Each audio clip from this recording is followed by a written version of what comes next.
Jonathan Carter, also known as Johnny, was an outgoing and funny 15-year-old from Jacksonville, Florida.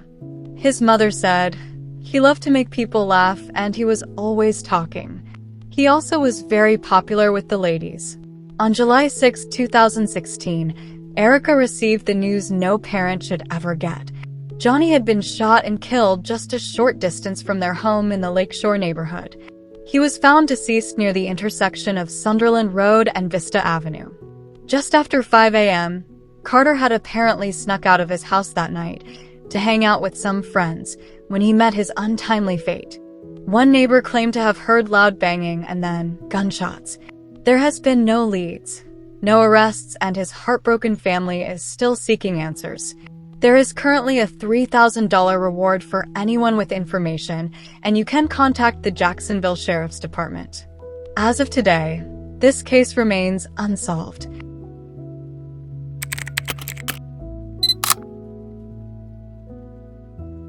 On the night of December 12, 2017, 20-year-old Quashawn Trotter, 19-year-old Ariane Trotter, and 10-month-old Ariel were tragically murdered. Ariane loved Quashawn and the two were inseparable.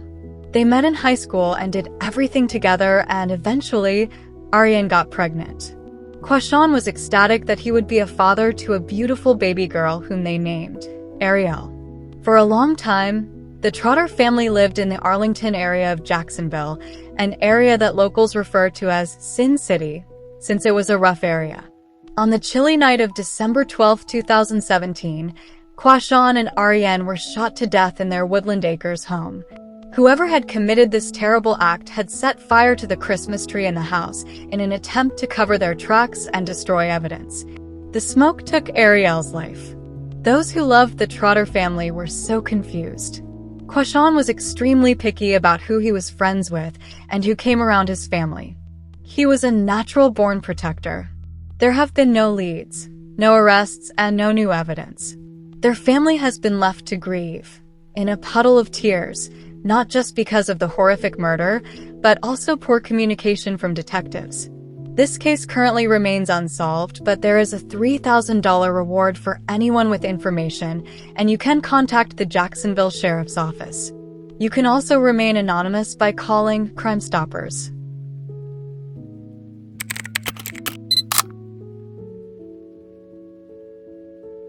Heather Higgins was last seen in Spokane, Washington on September 20, 2010.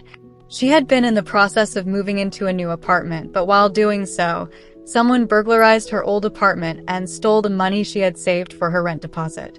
Higgins planned to pawn some jewelry and ask the bank for a loan so she could keep her rental agreement intact. She was on probation for driving under the influence and wasn't allowed to drive. A neighbor recommended she get a ride from a man named Robert Davis. He picked her up in a blue minivan with fake wood paneling on the sides. She was carrying her purse, a backpack, and a duffel bag at the time.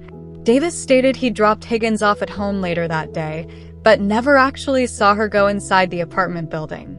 Davis is a convicted felon with a history of sex crimes. In 2014, he broke into a trailer in Idaho, assaulted the female occupant, and choked her into unconsciousness, but she was able to escape. In 2015, he was convicted of burglary and assault and was sentenced to 15 years in prison. He's also the prime suspect in the murder of 20-year-old Kayla Williams, whose body was found in 2012, about 2 months after her disappearance. Police found Davis's DNA on Williams's body. He admitted he knew her, but said he had nothing to do with her death. Williams's body had been cut in half. One part was wrapped in a sleeping bag, and both parts were put into garbage bags. These bags were then covered with branches and debris. Her clothes, including her underclothes, had been cut open and had bleach poured on them. She had a towel knotted around her neck. She also had cuts suggestive of defensive wounds. In spite of this, the medical examiner's office initially ruled that the manner of death was undetermined. The medical examiner thought she may have died of a methamphetamine overdose. The police ordered another medical review of the body, and a second medical expert found more than 60 wounds to the body, which was not listed in the first report, and ruled the manner of death to be a homicide. According to Davis's mother, he frequently used drugs and lived on the street and exhibited symptoms of mental illness. In 2010, he came to his mother, very upset, saying he did something bad. He told his mother that 2 men had killed Higgins and forced him to dispose of her body, and that these men threatened to kill Davis's mother and sister if he ever told. Davis said he put Higgins's body inside 2 sleeping bags and rolled it off a cliff north of Spokane. His mother wasn't sure whether to believe him. She thought he might have imagined the episode while under the influence of drugs. She reached out to police about her son's story after she learned about Williams's death and how part of her body had been wrapped in a sleeping bag. Higgins left behind her car, wallet, keys, toothbrush, and other belongings, as well as her pet cats. She has 2 misdemeanor warrants out for her arrest, but authorities don't believe she's running from the law. Since she went missing, she hasn't used her cell phone or accessed her bank accounts. No charges have been filed in Williams's death or Higgins's disappearance, but Davis remains a suspect in both cases, and currently, this case remains unsolved.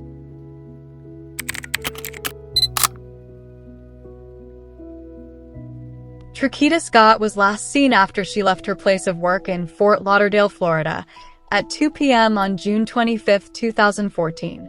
She was supposed to pick up her 2 toddlers from daycare, but never arrived. Her cell phone was turned off at 4 p.m. after she sent a text message to her fiancé saying she loved him. The day after Scott disappeared, the phone was turned back on and pinged in cities all over South Florida. A week after her disappearance, her gold 2007 Nissan Altima was found abandoned at Northwest 40th Street and 10th Avenue in the Liberty City neighborhood of Miami, Florida, 24 miles from Fort Lauderdale. Carl Monty Watts, who is Scott's former boyfriend and the father of her son, is a person of interest in her disappearance. He has a criminal history for crimes including kidnapping and sex offenses, and witnesses reported he and Scott frequently argued, and he was physically abusive towards her and had threatened her. Authorities wanted to question him but were unable to locate him for some time after Scott's disappearance. He did eventually resurface when he turned himself into law enforcement in July to face charges for violating the conditions of his supervised release on a federal weapons violation. The violation came from his arrest in June, the same month Scott disappeared, when Watts was charged with battery and false imprisonment after a May 1st incident in which he tried to force a teenage girl into his car while she was waiting at a Fort Lauderdale bus stop.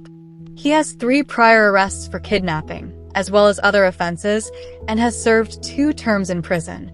Scott pleaded guilty to battery in August 2014. The judge called him a predator and sentenced him to 11 months in prison. After his release in April 2022, Watts was arrested for second-degree murder in the death of his wife, Chandel Harris. He had allegedly punched her and stabbed her 6 times the day before her death, and she filed charges against him. Watts confronted his wife in public, with her mother and her young daughter both present, and offered her money to drop the charges. When she said no, he reportedly shot her to death. He is awaiting trial in Harris's murder. She is not the first partner of his to be murdered. Vicki Simmons was found murdered in 2009, and she was dating Watts at the time of her death. No charges have been filed against anyone in Simmons's murder. Watts is reportedly a suspect in that case as well. Watts has made contradictory statements about Scott's disappearance. At first, he stated he'd seen her the afternoon she disappeared, something which was impossible because Scott had been running errands with her mother at that time. Then he said he hadn't seen her at all. Phone records indicate that Scott and Watts were together on the day of her disappearance. Phone records also show that on that day, Watts was in Liberty City, the place where Scott's car was later located. She has no history of leaving without warning, and her loved ones don't believe she would have abandoned her children. Her terrifying case remains unsolved.